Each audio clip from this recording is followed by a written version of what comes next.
So you're studying law and you start questioning yourself because of something you read in this book? So this book, it was the end of my sophomore year. I'm headed towards law school, going to take my finals. I was a study bug. I made A's across the board. And all of a sudden, for the first time in my life, I go, dude, you got this. You don't need to study this anymore. And I shut my books. I'd never done that before. And now I got 2 hours before my first exam.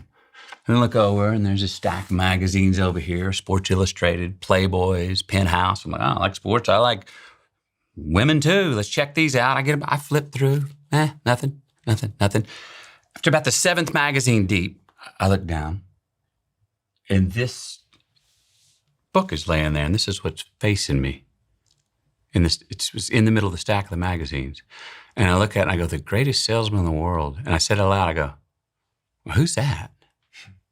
I pick it up, and I start reading.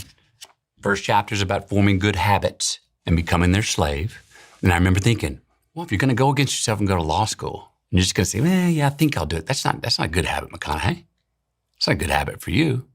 You might be missing out on something. You better create a new habit of just doing what you think you were expected to do. That was the thinking in my mind. And I said, all right, well, I want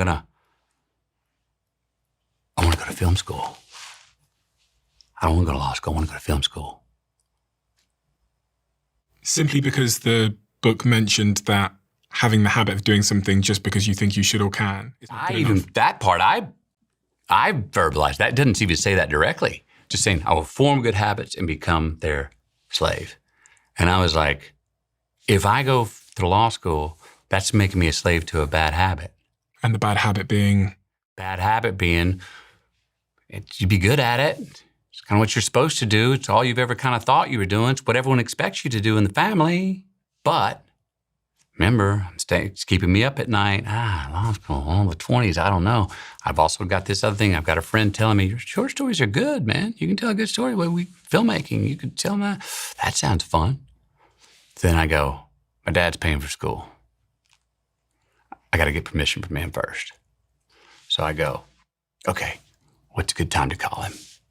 I remember I planned it out. I said, it was Monday, and I said, I'll call him now. I said, no, he's at work. Don't call him now at work. He won't be able to compartmentalize. This is going to come out of left field for him. He's in the middle of pipe sales, right? I said, I'll call him tonight. I said, no, Monday, back from work. It's a stressful day.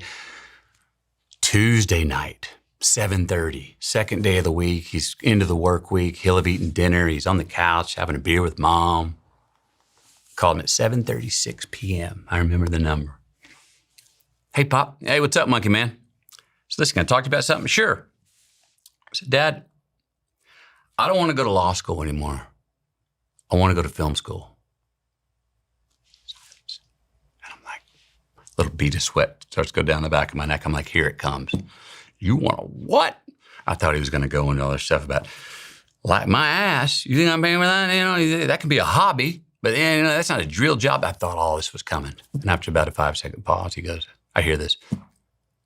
Are you sure that's what you want to do? Yes, sir. Another long pause. Then I hear, well, don't half-ass it.